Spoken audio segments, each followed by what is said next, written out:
Bismillahirrahmanirrahim. Assalamualaikum warahmatullahi wabarakatuh. Gimana kabar anakku sekalian?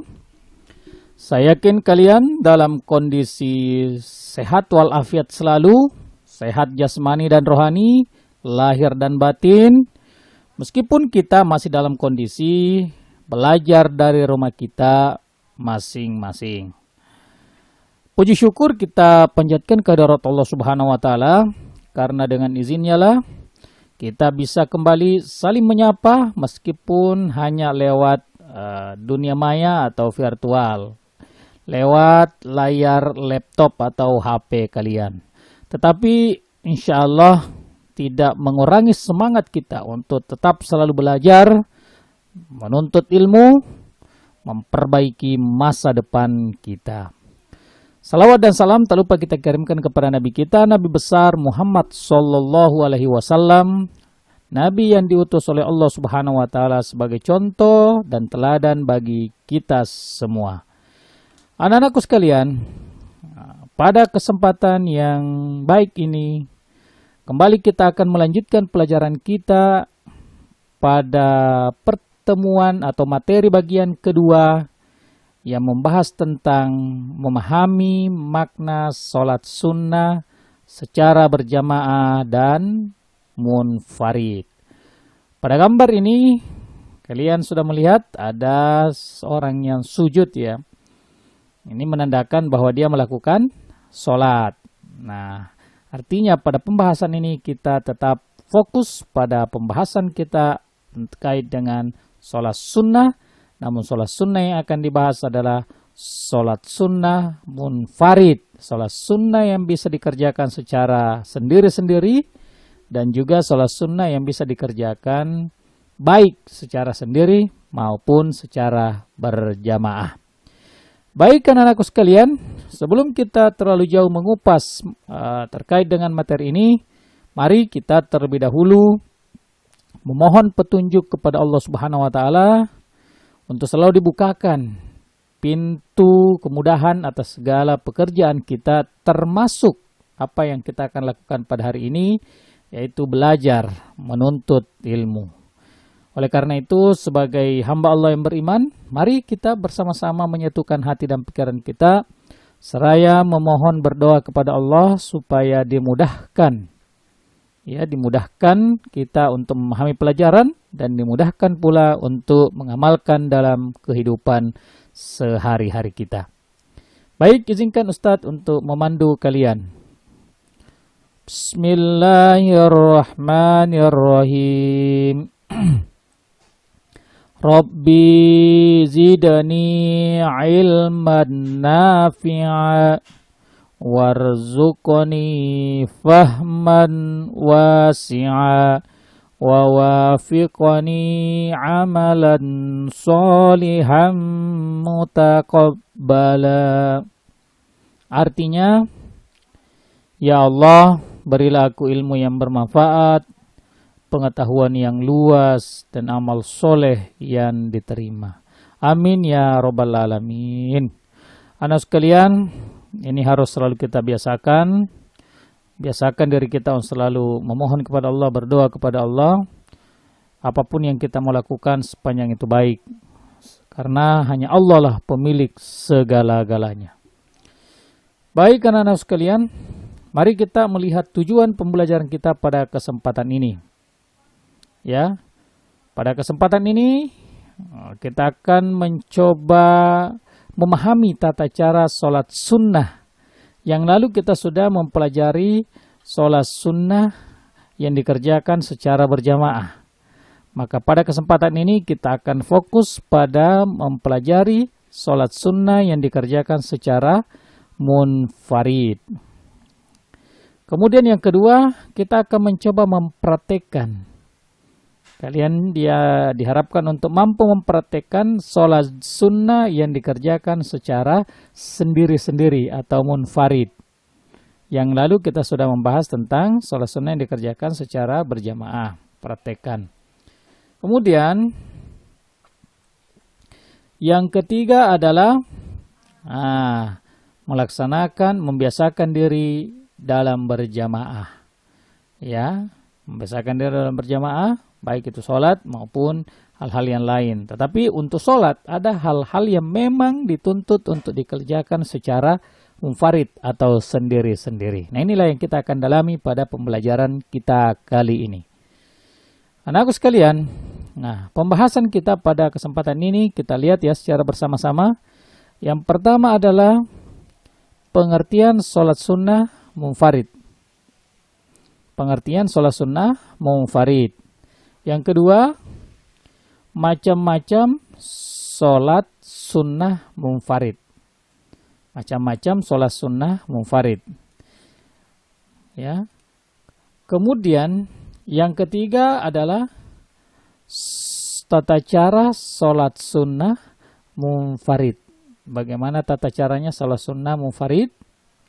Kemudian yang keempat adalah sholat sunnah munfarid dan berjamaah. Sholat sunnah yang dikerjakan secara sendiri-sendiri dan sholat sunnah yang dikerjakan boleh secara sendiri dan boleh secara berjamaah. Ini pilihan. Kalau yang dulu memang harus berjamaah. Nah, sekarang kita juga akan mempelajari sholat sunnah yang boleh berjamaah dan boleh pula dikerjakan secara sendiri-sendiri. Kemudian yang kelima adalah kita akan mengetahui apa manfaat dari sholat sunnah munfarid. Baik anak-anakku sekalian, nah sekarang mari kita menuju kepada pembahasan pertama, yaitu pengertian sholat sunnah munfarid. Ya, kita lihat pengertiannya ya. Jadi sholat sunnah munfarid adalah sholat sunnah yang dikerjakan secara sendiri atau individu. Nah, ini sholat sunnah tidak bisa dilakukan secara berjamaah, tapi harus sendiri-sendiri. Ya, harus sendiri-sendiri. Tidak bisa berjamaah. Nah, apa saja sholat yang dikerjakan apa saja sholat sunnah yang dikerjakan secara sendiri? Mari kita lihat ke TKP. Nah, pertama ada namanya sholat sunnah rawatib. Sholat sunnah rawatib. Bagus. Jadi ini harus dikerjakan secara sendiri. Nah, kita akan lihat nanti apa itu sholat sunnah rawatib. Yang kedua adalah sholat sunnah tahiyatul masjid.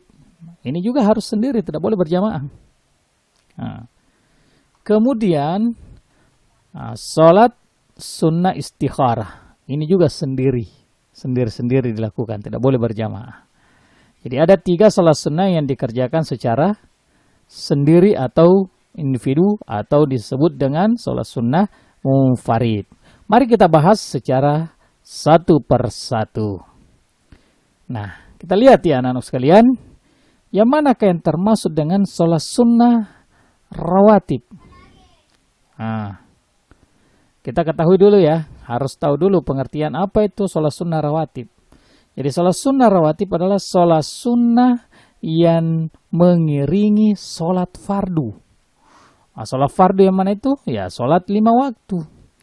Jadi sholat rawatib itu adalah sholat sunnah yang mengiringi sholat 5 waktu. Baik itu sebelum sholat 5 waktu yang disebut dengan qobliyah maupun sesudahnya. Jadi ada sholat sunnah sebelum sholat wajib, ada juga sholat sunnah yang dikerjakan sesudah sholat wajib. Itu yang disebut dengan ba'diyah. Kalau sebelum itu namanya qobliyah. Nah, sebelum sholat wajib namanya qobliyah, setelah sholat wajib ada sholat sunnah dikerjakan, itu namanya sholat sunnah ba'diyah. Baik anak sekalian, pintar semua. Nah, sekarang kita lihat secara hukum sholat sunnah rawatib dibagi menjadi 2. Ada namanya muakkad, ya, ada namanya muakkad dan ada juga namanya gairu muakkad. Nah, apakah yang dimaksud dengan sholat sunnah rawatib muakkad? Nah, sholat sunnah rawatib muakkad ini adalah sholat sunnah rawatib yang sangat dianjurkan untuk dilakukan. Nah, sangat dianjurkan oleh Rasulullah untuk dilaksanakan. Yang mana saja itu? Kita lihat ya. Pertama 2 rakaat sebelum sholat zuhur. Jadi ada sholat sunnah 2 rakaat sebelum sholat zuhur. Ya, jadi masuk masjid, sholat 2 rakaat tahiyatul masjid, kemudian sholat sunnah 2 rakaat sebelum sholat zuhur. Kemudian 2 rakaat sesudah sholat zuhur. 2 rakaat sesudah sholat zuhur. Kemudian 2 rakaat sesudah sholat maghrib. 2 rakaat sesudah sholat maghrib. Kemudian 2 rakaat sesudah sholat isya. Jadi ada sholat sunnah 2 rakaat sesudah sholat isya. Kemudian 2 rakaat sebelum sholat subuh. Jadi jumlahnya adalah berapa jumlahnya? 2, 4, 6, 8, 10. Jadi inilah sholat sunnah yang disebut dengan sholat sunnah rawatib muakkad atau sangat dianjurkan untuk dilakukan. Nah, sekarang kita lihat sholat sunnah rawatib gair muakkad, sholat sunnah rawatib yang tidak terlalu dianjurkan untuk dilakukan. Tetapi kalau ada kesempatan boleh saja dilakukan. Yang mana saja itu?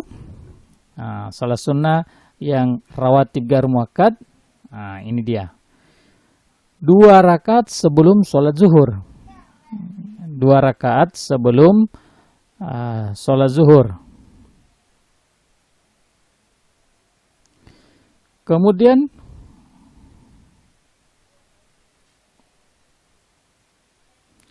ya, ini kayaknya mohon maaf, ini perlu diperbaiki. Ada yang sepertinya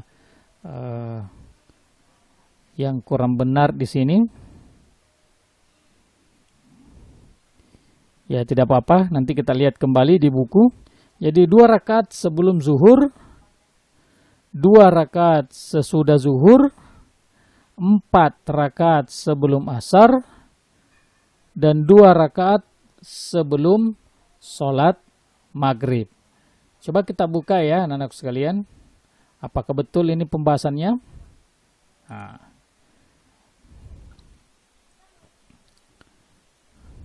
Yang mana saja yang termasuk sholat sunnah rawatib gair muakkad? Kita lihat.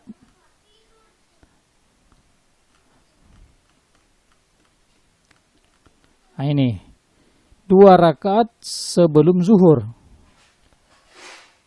Ada penjelasannya selain 2 rakaat yang muakkadah. 2 rakaat sesudah zuhur selain 2 rakaat yang muakkadah. Berarti ada tambahan, berarti 4 rakaat semua. Ini 4 rakaat kalau digabung dengan sholat sunnah yang muakkad tadi. Itu penjelasannya anak sekalian. Sekarang ya, 4 rakaat sebelum asar. Kemudian 2 rakaat sebelum maghrib. 2 rakaat sebelum maghrib. Inilah yang termasuk sholat sunnah rawatib gairu muakkad.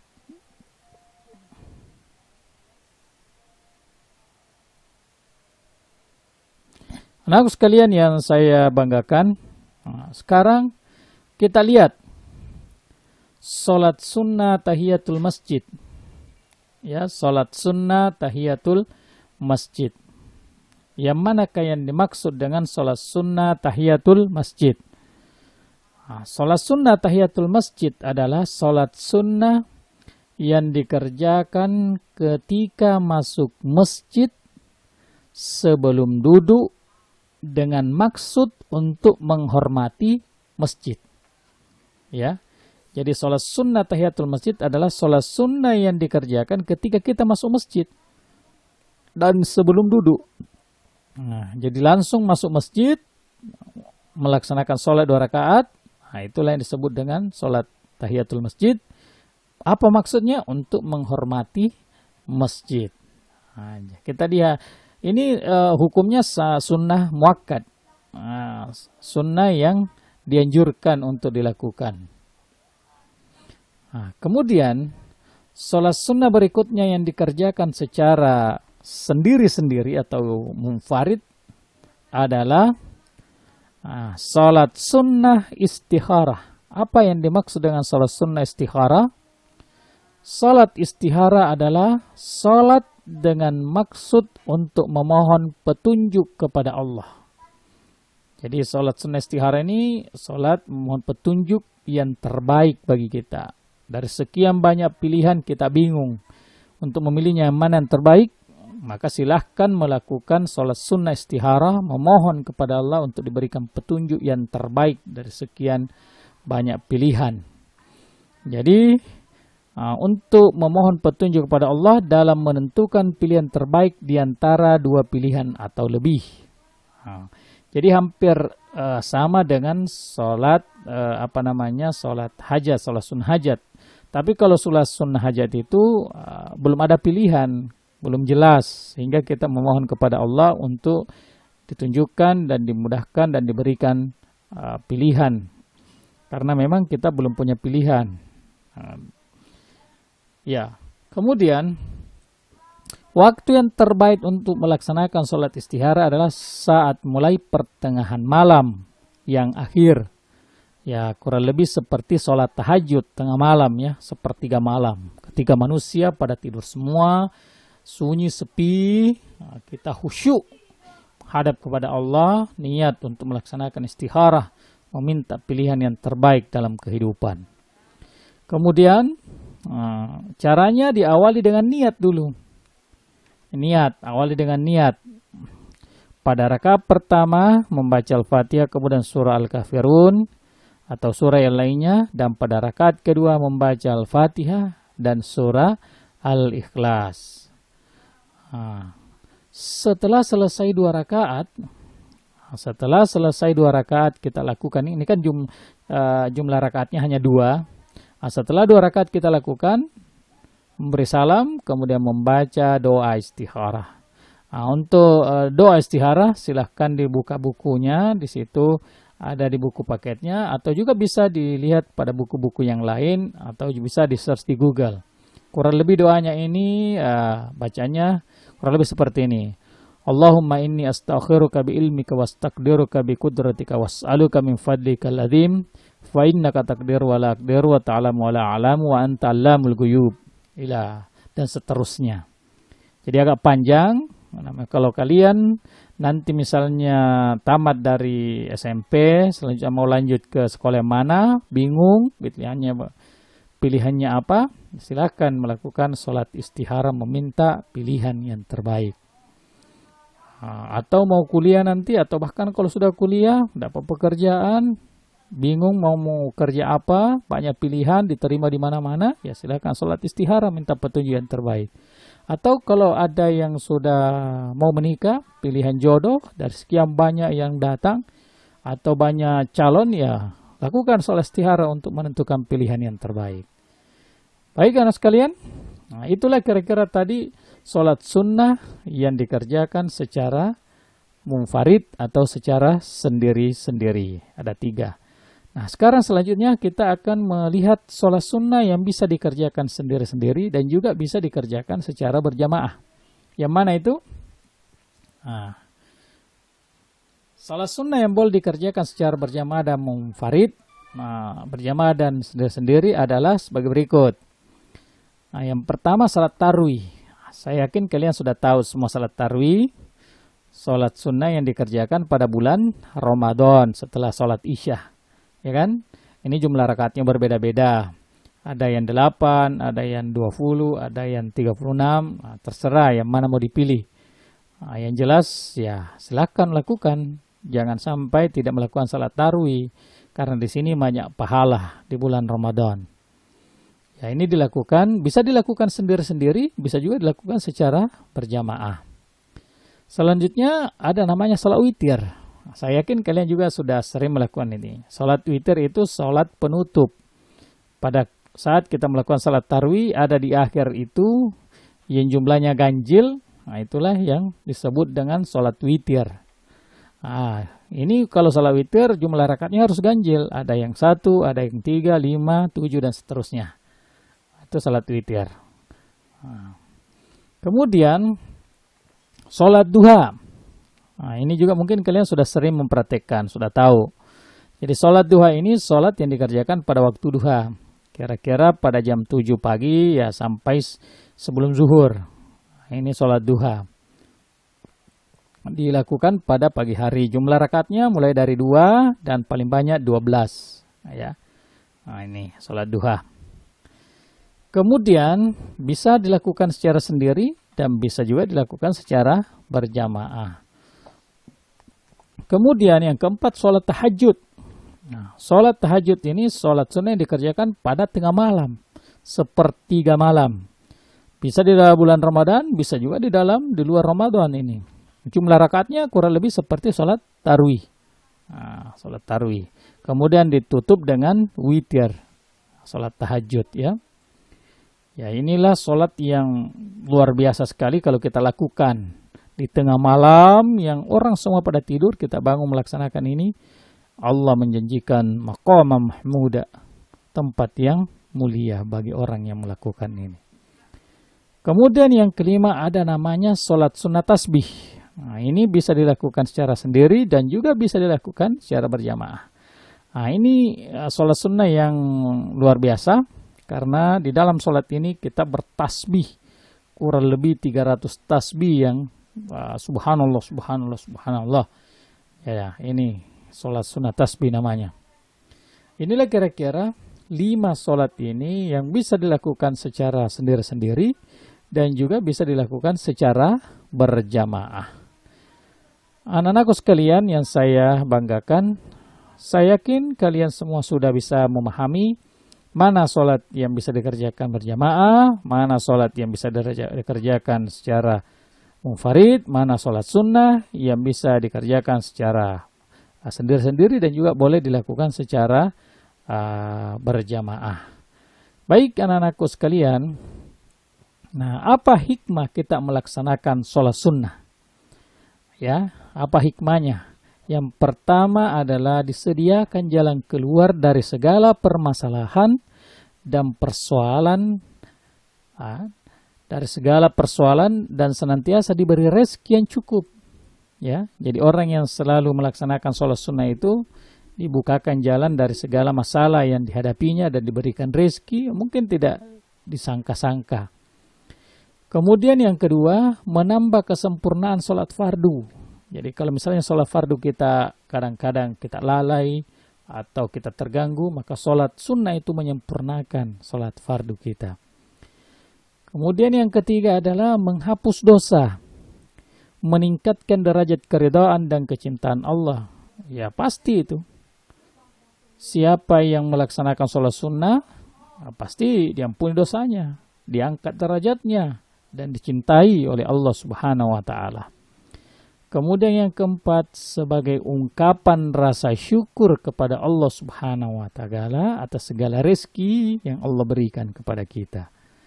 Jadi kita tidak bisa mengungkapkan rasa syukur, lakukan sholat sebagai bentuk dari rasa syukur kita. Nabi Muhammad SAW adalah orang yang dijamin masuk surga, tetapi sholat sunnahnya tidak pernah dia tinggalkan. Coba bayangkan ya, sudah dijamin surga, tetapi sholat sunnah, apalagi sholat wajibnya, tidak pernah ditinggalkan. Kemudian yang kelima adalah mendatangkan keberkahan kepada rumah yang sering ditempati sholat. Siapa yang sering sholat sunnah di rumahnya, sholat sunnah ya, maka rumah itu akan dijadikan atau diberikan keberkahan oleh Allah Subhanahu wa Ta'ala. Dan yang terakhir adalah hidup menjadi terasa nyaman dan tentram. Ya. Baik anak-anakku sekalian, sungguh banyak hikmah melaksanakan sholat sunnah, namun pada kesempatan ini kurang lebih, ya paling tidak 6 ini bisa mewakili ya. Silahkan dicari lebih banyak lagi dari sumber-sumber yang bisa dibaca terkait dengan hikmah melaksanakan sholat sunnah.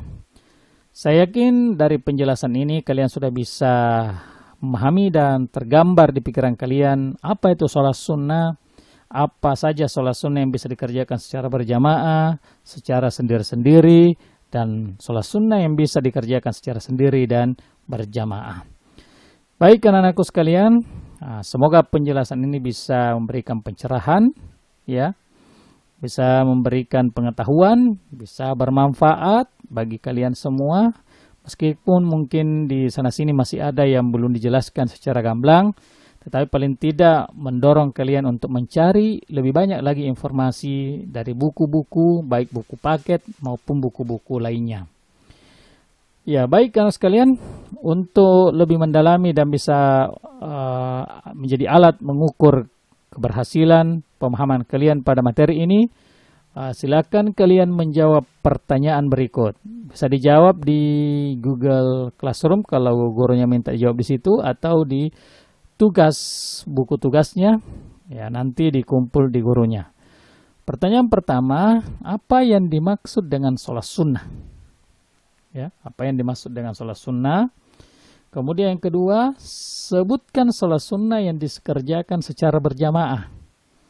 Ini pertemuan yang lalu, silahkan dilihat kembali ya penjelasannya. Kemudian yang ketiga, sebutkan sholat sunnah yang dikerjakan secara munfarid. Silahkan sebutkan sholat sunnah yang dikerjakan secara sendiri-sendiri. Sholat apa saja sholat itu, sholat apa saja yang dikerjakan secara sendiri-sendiri. Kemudian sebutkan sholat sunnah yang bisa dikerjakan secara sendiri, munfarid, dan secara berjamaah. Kemudian terakhir, sebutkan 3 hikmah melaksanakan sholat sunnah. Baik anak-anakku sekalian, nah, inilah kira-kira yang kalian jawab. Ya, silahkan dijawab. Setelah ini langsung dijawab, mumpung masih diingat. Nah, setelah itu dikirim ke gurunya masing-masing. Nah, untuk tugas mandiri sebagai tugas keterampilan kalian, buatlah satu video tutorial pelaksanaan sholat sunnah. Bisa dipilih sholat sunnah apa yang kita melakukan. Bisa yang berjamaah, bisa yang munfarid, bisa juga yang berjamaah dan munfarid. Silahkan dipilih video. Silahkan kalian melakukan lalu divideokan ya. Divideokan sholat sunnah apa. Ya mungkin sebelum video kasih komentar dulu.